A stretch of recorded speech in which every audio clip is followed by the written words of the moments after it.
Welcome back to concept achievers. तो previous session में हमने प्रिएम्बल टॉपिक को कवर करा था और इस सेशन में हम यूनियन टेरिटरीज को क्या करेंगे, कंप्लीट करेंगे एमसीक्यूज फॉर्म में, जो कि आपके UKSSC, UKPSC and SSC exams के लिए बहुत इंपॉर्टेंट है। ये एक क्विक रिविजन है and keep watching this video in 1.5x। So our first question is how many states and union territories are there in India.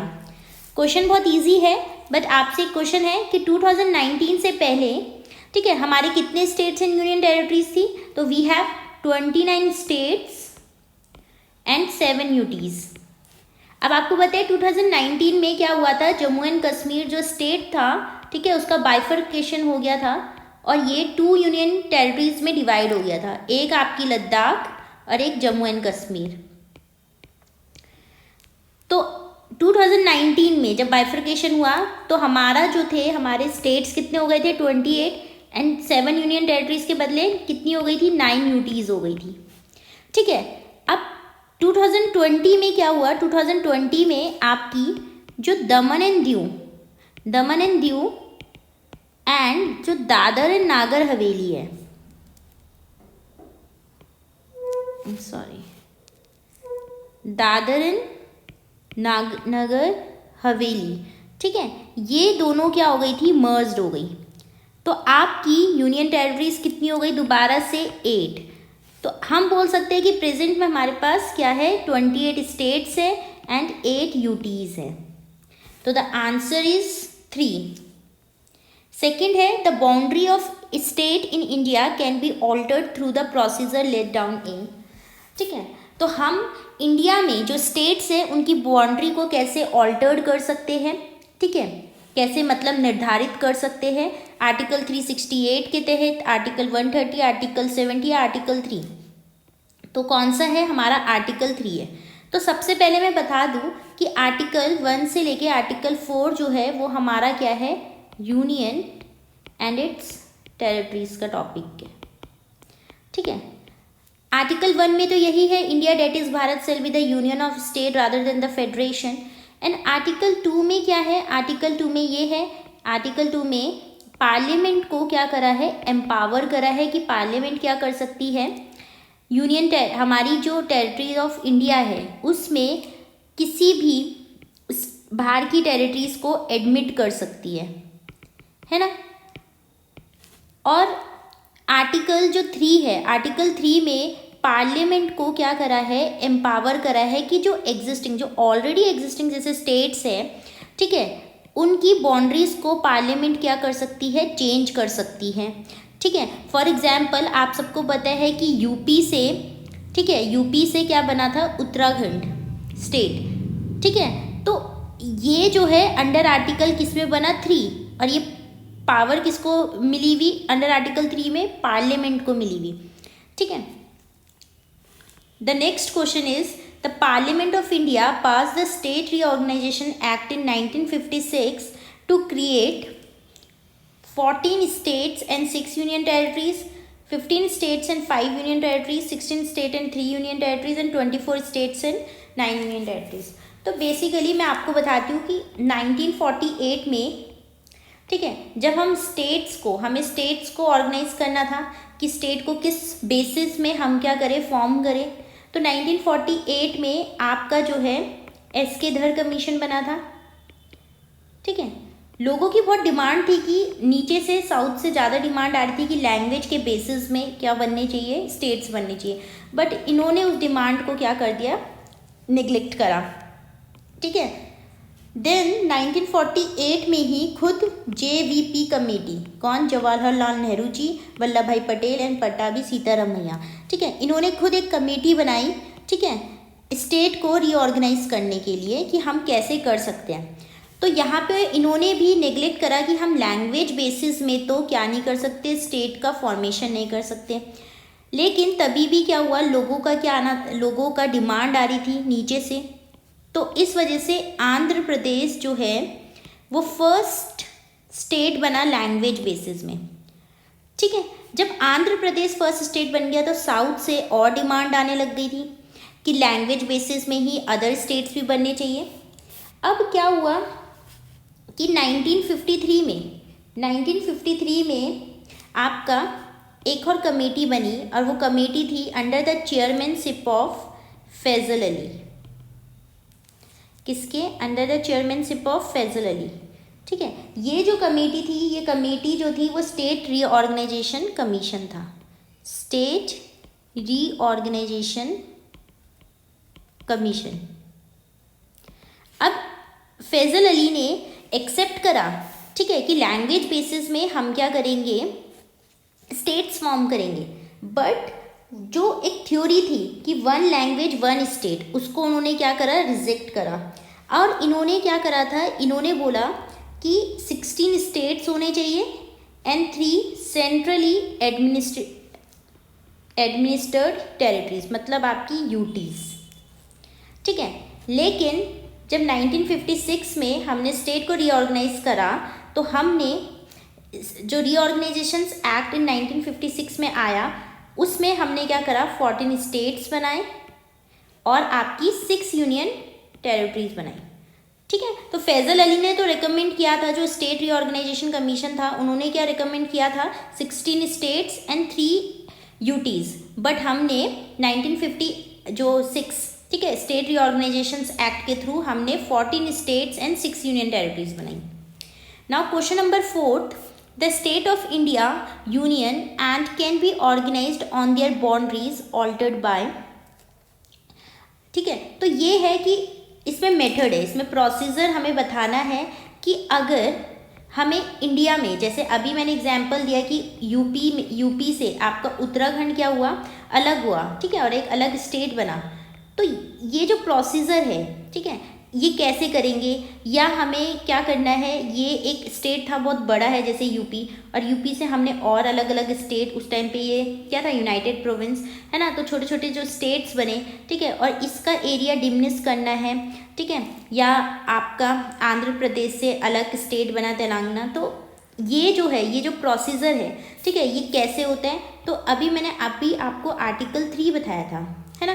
तो आर्टिकल 3 में जो ऑलरेडी एग्जिस्टिंग टेरिटरी है इंडिया की, अगर उसमें कुछ भी चेंज करना है, उनका नेम चेंज करना है या उनकी बाउंड्रीज चेंज करनी है, ठीक है, किसी स्टेट का एरिया डिमिनिश करके दूसरे स्टेट का बढ़ाना है, ठीक है, या एक स्टेट से अदर स्टेट्स बनाने हैं, तो ये सब जो चेंजेस है वो आर्टिकल 3 के तहत कौन करता है, पार्लियामेंट को एम्पावर करा है। बट इसमें कुछ कंडीशंस है। कंडीशंस क्या है कि पार्लियामेंट क्या करती है, पहले इस बिल को, ठीक है, आपका प्रेसिडेंट की रिकमेंडेशन में लाती है, ठीक है, पहले प्रायर रिकमेंडेशन लेती है प्रेसिडेंट से, और प्रेसिडेंट इस बिल को कहाँ देता है, आपका उस पर्टिकुलर स्टेट लेजिस्लेचर से, ठीक है। अब यहाँ पे स्टेट लेजिस्लेचर्स अपनी एडवाइस देता है कि क्या करना चाहिए, हम सहमत है नहीं है, बट ये सिर्फ क्या है, ये सिर्फ एडवाइस देता है। ये एडवाइस जो है वो रिकमेंड नहीं है, मतलब मैंडेटरी नहीं है, ठीक है, वो एडवाइस मैंडेटरी नहीं है। पार्लियामेंट चाहे तो उन एडवाइस को एक्सेप्ट करे या ना करे। अगर स्टेट लेजिस्लेचर टाइम से बिल भी नहीं, मतलब अपना जो है टाइम से नहीं देता कुछ भी, तो पार्लियामेंट के पास ये पावर है कि वो क्या कर सकती है, उसको नेग्लेक्ट करके इस बिल को क्या कर देगी, पास कर देगी, है ना। तो जब ये बिल को पास करती है तो ये कोई एज अ अमेंडमेंट, ठीक है, आर्टिकल 4 में साफ लिखा है कि जो भी हम 2 और 3 के अंदर जो भी पार्लियामेंट को एम्पावर्स दे रखी है, ठीक है, चाहे admission of new territory into India या ऑल्टर्स बाउंड्रीज या change name of existing territory of India, तो ये दोनों जो आर्टिकल के तहत जो पार्लियामेंट को एम्पावर है, ठीक है, वो 368 के अंदर के अमेंडमेंट्स नहीं काउंट होंगे।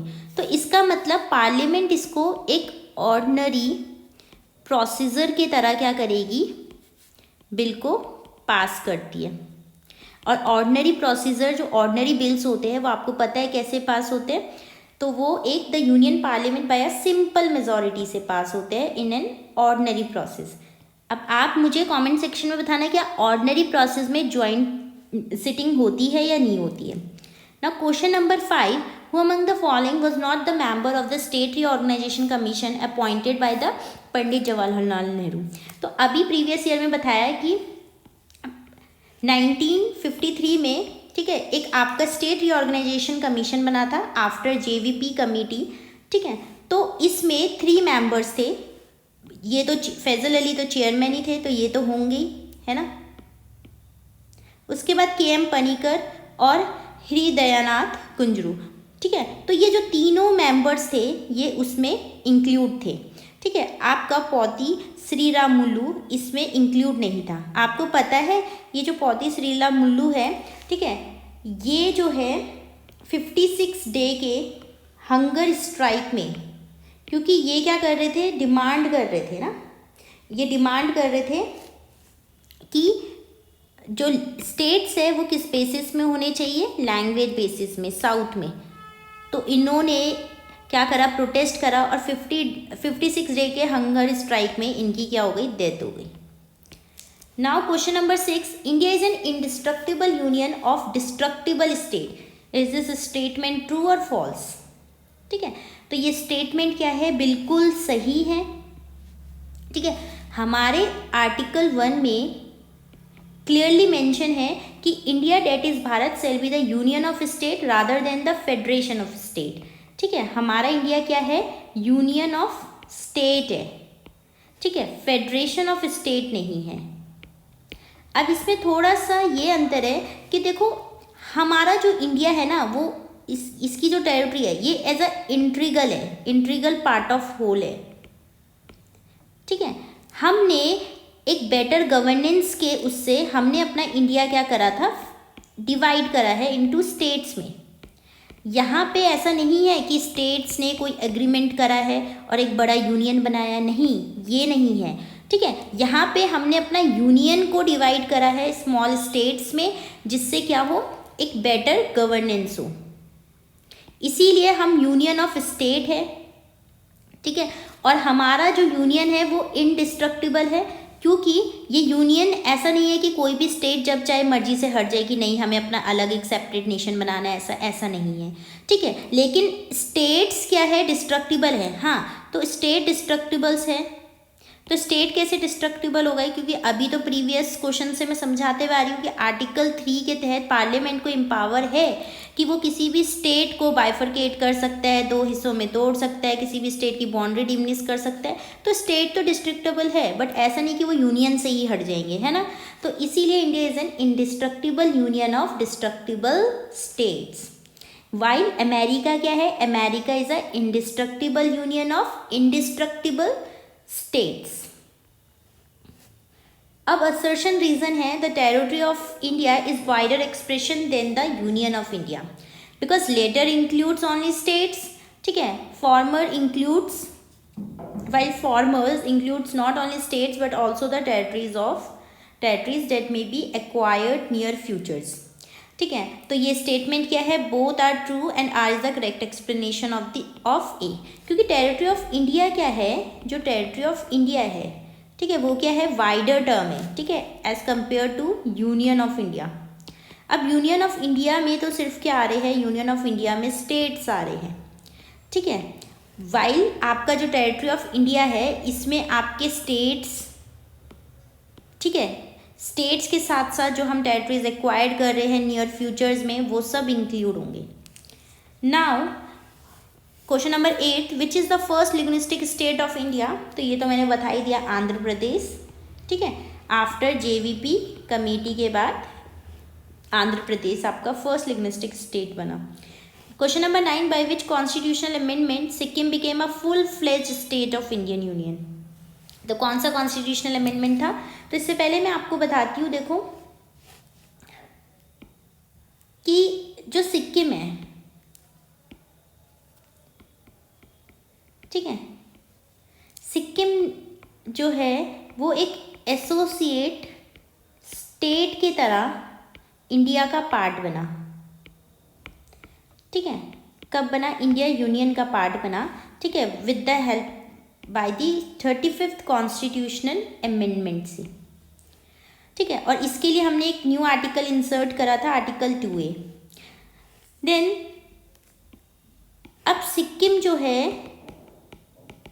वहाँ के लोगों ने क्या करा, वहाँ के लोगों की डिमांड आई, क्योंकि उनको इंडियन यूनियन में अब क्या होना था, ज्वाइन होना था, ठीक है। तो इसीलिए तब हुआ 36th कॉन्स्टिट्यूशनल अमेंडमेंट, जहाँ पे हमने क्या करा, सिक्किम को, या आर्टिकल जो 2A जो हुआ था इंसर्ट वो हट गया, और सिक्किम को क्या बना, एक फुली आपका फ्लेज्ड स्टेट बन गया इंडियन यूनियन में, ठीक है। आर्टिकल किसके थ्रू, 36th कॉन्स्टिट्यूशनल अमेंडमेंट। तो 35th और 36 में कंफ्यूज मत होना, 35th में तो एसोसिएट स्टेट बना था, और 36 में फुली फ्लेज्ड, पूरा कंप्लीट, और 371F में हमने इसको क्या दे रखा है, special status. Now question number 10 and this is your last question, ठीक है। यहाँ पे कुछ स्टेट्स है और उनके ईयर्स आपको मेंशन्ड है, ठीक है। तो आपको बताना है किसका फॉर्मेशन कब हुआ।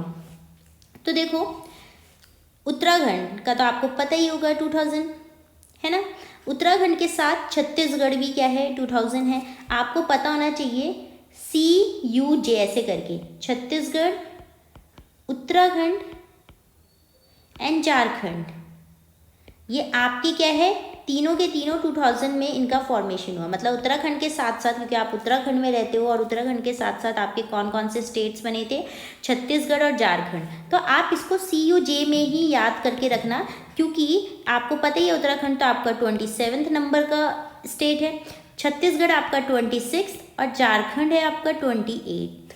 तो आपको ऐसे याद रखना है, 26, 27, 28, CUJ।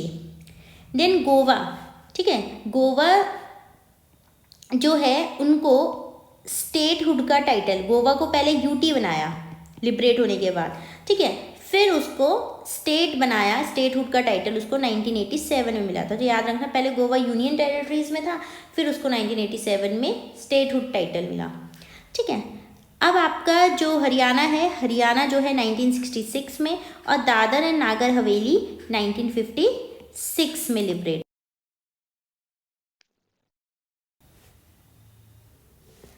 तो अगर आपको वीडियो पसंद आई है तो इसको शेयर और सब्सक्राइब करना। Thank you and keep watching.